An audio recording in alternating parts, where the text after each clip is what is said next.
Polling agent. তো আমার যে আরেকজন আছে পুলিং এজেন্ট, দুজন পিছন থেকে একজন আছে, এখান থেকে আমি প্রথম ঢুকছিলাম, একজন বাইরে থাকতে লাগে, আমি বাইরে হইলাম। বাড়ার পরে আমার তারা এখানে কিছু ভুলভাল করতেছে যে বারবার করে যেতেছে, মনে করেন। তো আমি আর কোনো কিছু কথা কইছি না, আমি এবার আমার তুমি এখানে থাকতে পারতা না। তো আমি বললাম কেন আমি থাকতে পারতাম না? কেন তুমি এখানে থাকতে পারতো না? এখানে থাকলে বেজা লেব। আমি পুলিশ এজেন্ট, আমি কেন থাকতে পারতাম না? কইছে আচমকায় তারা 4 জন মিলে এসে হঠাৎ করে আমার উপরে হামলা করছে, রড দিয়ে মারে দিছে, এখানে মাথা ইয়ে গেছে, ফাইটটা গেছে, এখান দিয়ে ওনাকে মুখে মারছে, হাত এখানে বাড়ি দিছে, হাতের এখানে কোনো এক্সরে করালে করতে পারবো, ব্যথা করতেছে, ইয়ে করতে পারতেছি না। যারা মারছে তার নামগুলো কি কি? তারা প্রথমত মারছে তাপস দাস, তারপর হচ্ছে মিহির দেবনাথ, নবদ্বীপ দাস, আর হচ্ছে মহন্ত দাস, রবীন্দ্র দাস আর কি, মহন্ত দাস হচ্ছে রবীন্দ্র দাস। তো তারা 4 জনে মিলে সেটাই, মানে ওই নবদ্বীপ দাস হচ্ছে অসীম, 4 জনে মিলে সেটা প্রথমে আমার উপর আক্রমণ করছে। তো পার্থক্য কিছু, আমার লগে আরও 2 জন পাবলিক এজেন্ট আসলো, আমরা পাবলিক এজেন্ট আমার বাঁচাতে আইছে, এখন তারাও মারছে, তারা দৌড়ে মারছে, তারা লাস্টে পলায় ভাগ্য হয়ে পড়ছে। আমি সেখান থেকে ডাক্তারের কাছে যাই, ডাক্তারের থেকে এখন মেডিকেল করেছে। তারা কোন পার্টির লোক? তারা বিজেপি পার্টির লোক।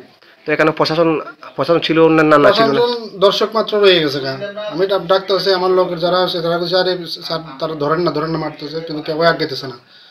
আমি অনেক মনে করলাম স্যার এটি কী করতেছে, আপনারা সামনে এভাবে করতেছে, তো আমরা কী করবো, আমরা তো ভিতরে কাজ করতেছি, আমরা এখানে কিছু করতে পারবো না, কয়েছে রাত্রা ঢুকে গেছে ভিতরে। অনুমানিক কত না কটার সময়? অনুমানিক তখনকার 9:40 নাগাদ, প্রায় 9:40 নাগাদ ঘটনা আর কি।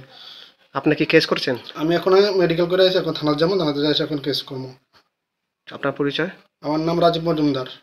সামনে ঘুরতে আছে এবং তারা ভোট কেন্দ্রের সামনে প্রকাশ্যে করতেছে যে তারা 3 নম্বরে বোতাম টিপ দিতে বললা। আর আমি তো হের লোক আসলাম, হের যখন মারতেছে হের বাঁচাতাম বলে আমি চিৎকার করতেছি, বিএসএফ সিআরপি যারাই আসলো আর খদপ্তরের তারা আমি বারবার করতেছি সাবজি উসকো বাঁচাইয়ে উসকো তো মার রায়। আমি প্রত্যেকটা দোকানদারের কাছে আমি করজোরে অনুরোধ করছি যে আপনারা কেউ হেরে বাঁচান, আপনারা কেউ হেরে বাঁচান। তো আমি কথা কয়ে সেটা আমি যখন সামনে থেকে গাইতেছি তখনই আমার মেয়ের দামনাতে পেছন থেকে সাবজি তোর বাবা লাগেনি, তোর বাবা লাগেনি বসে আমার পেছন থেকে আমার প্রচণ্ড ভয় মারছে এবং আমি দৌড়াইতে লাস্টে আমি গার্লস স্কুলের সামনে এসে দাঁড়াইছি। তারপরে পুলিশ আইছে, আয়নের পরতে কিছুতে আমি রক্ষা পাইছি, নইলে আমার জানে মেরে তুলে আজকে।